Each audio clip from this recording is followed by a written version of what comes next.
Hi friends, welcome back to my YouTube channel. ಇದು ಶುಕ್ರವಾರದ ಸಂಜೆ ವಿಡಿಯೋ ಆಗಿದೆ. ಮಕ್ಕಳು ಅಮ್ಮ ಸ್ವೀಟ್ ಮಾಡಮ್ಮ ಏನಾದರೂ ಅಂತ ಅಂದರು. ಹಾಗಾಗಿ ನಾನು ಇದೇ ಥರ ವಿಡಿಯೋ ನೋಡಬೇಕಾದ್ರೆ ಒಂದು ಮೈಸೂರು ಪಾಕು ಹೇಗೆ ಮಾಡೋದು ಅನ್ನೋ ವಿಡಿಯೋ ನೋಡಿದೆ. ಅದು ನೋಡಿಬಿಟ್ಟು ನಾನು ಅದೇ ಥರ ಟ್ರೈ ಮಾಡಿದೆ ಫ್ರೆಂಡ್ಸ್. ಸಖತ್ತಾಗಿ ಬಂತು ಮೈಸೂರು ಪಾಕು. ಇದೇ ಫಸ್ಟ್ ಟೈಮು ನಾನು ಮೈಸೂರು ಪಾಕು ಮಾಡಿದ್ದು. ತುಂಬ ದಿನ ಅಂದ್ಕೊಂಡಿದ್ದೆ ಮೈಸೂರು ಪಾಕು ಮಾಡಬೇಕು ಅಂತ ಹೇಳಿ. ಆದರೆ ಚೆನ್ನಾಗಿ ಬರುತ್ತೋ ಚೆನ್ನಾಗಿ ಬರಲ್ವೋ ಅನ್ನೋ ಡೌಟಲ್ಲೇ ನಾನು ಮಾಡಿರಲಿಲ್ಲ. ಇವತ್ತು ಚೆನ್ನಾಗಿ ಬರಲಿ ಬಿಡಲಿ ಮಾಡೇ ಬಿಡೋಣ ಅಂತ ಹೇಳಿ ಮನೇಲಿ ಹೇಗಿದ್ದರೂ ಕಡಲೆ ಹಿಟ್ಟಿತ್ತು. ಹಾಗಾಗಿ ಟ್ರೈ ಮಾಡೋಣ ಅಂತ ಹೇಳಿ ಮಾಡ್ತಾಯಿದ್ದೀನಿ. ನಾನು ಒಂದೇ ಕಪ್ಪು ಮೆಜರ್ಮೆಂಟಿಗೆ ತೊಗೊಂಡಿದ್ದೀನಿ. ಆ ಕಪ್ಪಲ್ಲಿ 1 ಕಪ್ ಅಳತೆ ಕಡಲೆ ಹಿಟ್ಟನ್ನ ನೋಡಿ ಸಿಮ್ಮಲ್ಲಿ ಇಟ್ಕೊಂಡು ಈ ಥರ ಹುರ್ಕೋತಾ ಇದ್ದೀನಿ. ತುಂಬ ಹೊಂಬಣ್ಣ ಬರೋವರೆಗೆ ಹುರಿಬಾರ್ದು ಫ್ರೆಂಡ್ಸ್. ಸ್ವಲ್ಪ ಬೆಚ್ಚಗೆ ಮಾಡ್ಕೋಬೇಕು. ಅಂದರೆ ಬೆಚ್ಚಗೆ ಅಂತಂದರೆ ಸ್ವಲ್ಪ ಗೊತ್ತಾಗುತ್ತೆ ನಮಗೇ ಸ್ಮೆಲ್ಲು ಹೇಗೆ ಅಂತ. ಇವಾಗ ಹುರಿದಾಗಿದೆ. ಇದನ್ನು ಒಂದು ಬೌಲ್ಗೆ ಹಾಕ್ಕೊಳ್ಳೋಣ. ನಮಗೆ ಕಲಸೋಕ್ಕೂ ನೀಟಾಗಿ ಬರಬೇಕು ಎಲ್ಲ ಮಿಕ್ಸ್ ಮಾಡೋಕ್ಕೆ. ಇದು ಒಂದು ಬೌಲ್ಗೆ ಹಾಕ್ಕೊಂಡ್ಮೇಲೆ ನಾನು ಅದು ಯಾವ ಬೌಲಲ್ಲಿ ಕಡಲೆ ಹಿಟ್ಟು ತೊಗೊಂಡಿದ್ದೀನಿ ಅದೇ ಬೌಲಲ್ಲಿ 1 ಕಪ್ಪು ಎಣ್ಣೆನ ಇದಕ್ಕೆ ಹಾಕ್ಕೊಂಡು ಚೆನ್ನಾಗಿ ಮಿಕ್ಸ್ ಮಾಡ್ಕೋಬೇಕು. ನಾನು ಕಡಲೆ ಹಿಟ್ಟು ಆರಾದ್ಮೇಲೆ ಹಾಕಬೇಕೋ ಇಲ್ಲ ಹಾಗೆ ಹಾಕಬೇಕೋ ಗೊತ್ತಾಗಲಿಲ್ಲ.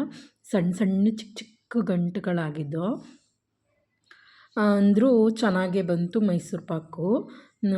ವಿಡಿಯೋದಲ್ಲಿ ನೀವು ನೋಡ್ತಿರೋ ಹಾಗೆಯೇ ನಾನು ಸನ್ಪ್ಯೂರ್ ಆಯಿಲ್ನ ತೊಗೊಂಡಿದ್ದೀನಿ. ನೋಡಿ ಈ ಥರ ನೀಟಾಗಿ ಮಿಕ್ಸ್ ಮಾಡಿಕೊಂಡೆ. ಚಿಕ್ಕ ಚಿಕ್ಕ ಗಂಟುಗಳಾದ್ರೂ ಸಖತ್ತಾಗೆ ಬಂತು ಮೈಸೂರು ಪಾಕು. ಏನು ವರಿ ಮಾಡ್ಕೊಳ್ಳೋ ಹಂಗಿಲ್ಲ ಚಿಕ್ಕ ಚಿಕ್ಕ ಗಂಟುಗಳಾಗಿದೆ ಅಂತ. ಈ ಥರ ಆದಮೇಲೆ 1 ಕಪ್ಪು ಸಕ್ಕರೆ, ನಾವು ಯಾವ ಕಪ್ಪಲ್ಲಿ ಆಯಿಲು ಮತ್ತು ಕಡಲೆ ಹಿಟ್ಟು ತೊಗೊಂಡಿರ್ತೀವಿ ಅದೇ ಕಪ್ಪಲ್ಲಿ 1 ಕಪ್ಪು ಸಕ್ಕರೆನ ತೊಗೊಂಡು ಮತ್ತು ಅದೇ ಕಪ್ಪನ್ನ ನೀರನ್ನು ಹಾಕ್ಕೊಂಡು ಒಂದೆಳೆ ಪಾಕ ಮಾಡ್ಕೋಬೇಕು. ಪಾಕ ಮಾಡ್ಕೋಬೇಕಾದ್ರೂ ಅಷ್ಟೇ ಫ್ರೆಂಡ್ಸ್, ಸುಮ್ಮನೆ ಹಾಕ್ಬಿಟ್ಟು ಬಿಟ್ಬಿಡಬಾರ್ದು. ಈ ಥರ ಕೈ ಆಡಿಸ್ತಾ ಇರಬೇಕು. ನೋಡಿ ಈ ಥರ ಮೇಲೆಲ್ಲ ಅದು ಬರುತ್ತೆ.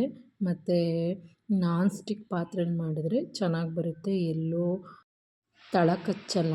ಇವಾಗ ನಾನು ಮಿಕ್ಸ್ ಮಾಡ್ಕೊಂಡಿರೋಂಥ ಕಡಲೆ ಹಿಟ್ಟನ್ನು ಮತ್ತು ಆಯಿಲು ಎರಡು ಮಿಕ್ಸ್ ಮಾಡಿ ಇಟ್ಕೊಂಡಿರ್ತೀನಲ್ಲ ಅದನ್ನು ಇವಾಗ ಪಾತ್ರೆಗೆ ಹಾಕ್ಕೊಳ್ಳೋಣ. ಪಾಕ ಯಾವ ಮಾಡಿರ್ತೀವಿ ಆ ಕಡೆಗೆ ಸರ್ವ್ ಮಾಡ್ಕೊಳ್ಳೋಣ.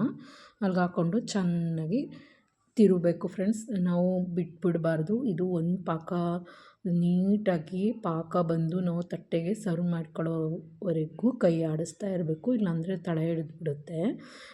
ನೋಡಿ ಈ ಥರ ಚೆನ್ನಾಗಿ ನಿಧಾನಕ್ಕೆ ಫಸ್ಟ್ ಕಮ್ಮಿ ಉರಿನಲ್ಲೇ ಮಾಡ್ಕೋಬೇಕು. ಜಾಸ್ತಿ ಉರಿಲಿ ಮಾಡ್ಕೊಳಕ್ಕೆ ಹೋದರೆ ತಳ ಕೈ ಹಿಡಿದ್ಬಿಡುತ್ತೆ. ಹಾಗಾಗಿ ನೋಡಿ ಈ ಥರ ಸುತ್ತ ಎಲ್ಲ ನಾವು ಫುಲ್ಲು ಸ್ಪ್ರೆಡ್ ಆಗಿರುತ್ತಲ್ಲ ತೊಗೋಬೇಕು ಮೈಸೂರು ಪಾಕನ್ನ. ನೋಡಿ ಈ ಥರ ಕೈ ಆಡಿಸ್ತಾ ಇರಬೇಕು. ಮಧ್ಯದಲ್ಲಿ ಎಣ್ಣೆ ಗೊತ್ತಾಗುತ್ತೆ ನಮಗೆ ಎಣ್ಣೆ ಯಾವಾಗ ಹಾಕ್ಕೋಬೇಕು ಅಂತ.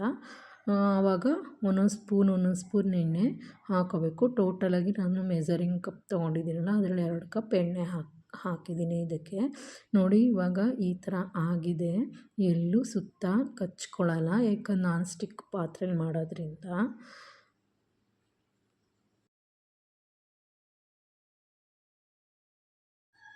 ಮಧ್ಯದಲ್ಲಿ ಈ ಥರ ಆಯಿಲ್ನ ಸ್ವಲ್ಪ ಹಾಕೋತಾ ಇರಬೇಕು. ಆವಾಗ ಚೆನ್ನಾಗಿ ಬರುತ್ತೆ ಮೈಸೂರು ಪಾಕು. ತುಂಬ ಗಟ್ಟಿಯಾಗೇನೂ ಆಗೋಲ್ಲ. ನಾವು 1 ಕಪ್ ತೊಗೊಂಡ್ರೆ ಗಟ್ಟಿಗಾಗುತ್ತೆ. ನೀವು ಗಟ್ಟಿಗಾಗಬೇಕು ಅಂದರೆ ಎಲ್ಲದು ಒಂದೊಂದು ಕಪ್ ತೊಗೊಳ್ಳಿ. ಅಂದರೆ 1 ಕಪ್ಪು ಸಕ್ಕರೆ, 1 ಕಪ್ಪು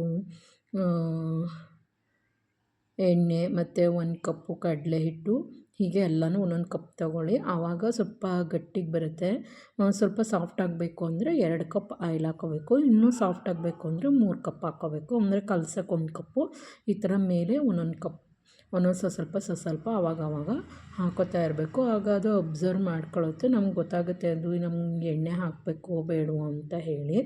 ಆವಾಗ ಸ್ಟಾಪ್ ಮಾಡಿದ್ರೆ ಸಾಕು. ನಾವು ಎಷ್ಟು ಎಣ್ಣೆ ಹಾಕ್ತೀವಿ ಅಷ್ಟು ಸಾಫ್ಟಾಗಿ ಬರುತ್ತೆ. ಎಣ್ಣೆ ಬೇಡ ಅಂತ ಅಂದರೆ ಹಾರ್ಡಾಗಿ ಬರುತ್ತೆ. ಈ ಥರ ತುಪ್ಪದಲ್ಲೂ ಮಾಡ್ಕೋಬೋದು. ಒಂದಿನ ಮಾಡೋಣ ಅಂತ ಅಂದ್ಕೊಂಡಿದ್ದೀನಿ. ಇದು ಹೇಗೆ ಬರುತ್ತೆ ಅಂತ ನೋಡ್ಕೊಂಡು ಆಮೇಲೆ ತುಪ್ಪದ ಮೈಸೂರು ಪಾಕು ಮಾಡೋಣ ಅಂತ ಪ್ಲ್ಯಾನ್ ಮಾಡ್ಕೊಂಡಿದ್ದೀನಿ. ಯಾಕಂದರೆ ಇದು ಮೈಸೂರು ಪಾಕ್ ಸಖತ್ ಚೆನ್ನಾಗಿ ಬಂತು ಫ್ರೆಂಡ್ಸ್. ಹಾಗಾಗಿ ಈ ವಿಡಿಯೋನ ಅಪ್ಲೋಡ್ ಮಾಡ್ತಾಯಿದ್ದೀನಿ. ಖಂಡಿತ ನೀವು ಮಾಡಬೇಕು ಅಂತ ಅಂದರೆ ಯಾವುದೇ ರೀತಿ ಡೌಟ್ ಬೇಕಾಗಿಲ್ಲ.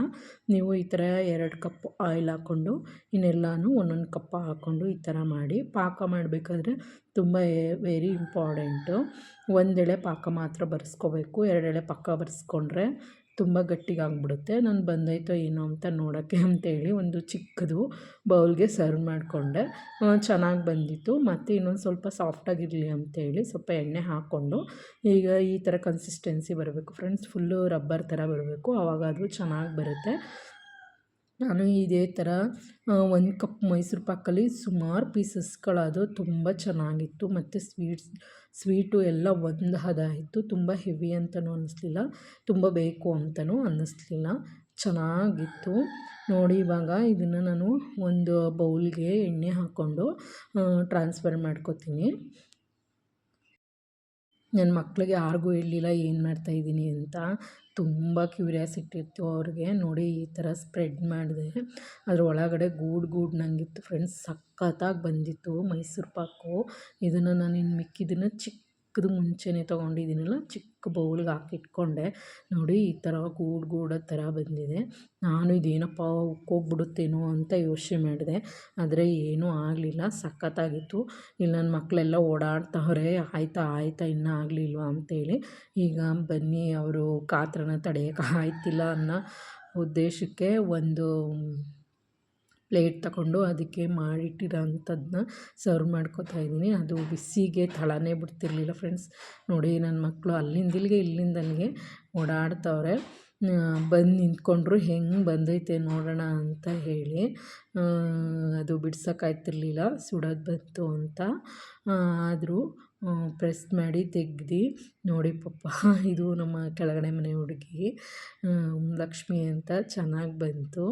ಸುಡ್ತೈತೆ ಅಂತ ಹೇಳಿದ್ರು, ಕೇಳ್ತಾಯಿಲ್ಲ, ಬಿಡಪ್ಪ ಅಂದ್ರೂ ತಡ್ತೈತೆ. ಇವಾಗ ಬರ್ತಿಲ್ಲ, ಅಂದರೆ ತುಂಬ ಬಿಸಿ ಆಗಿದ್ದ ಕಾರಣ ಬರಲಿಲ್ಲ.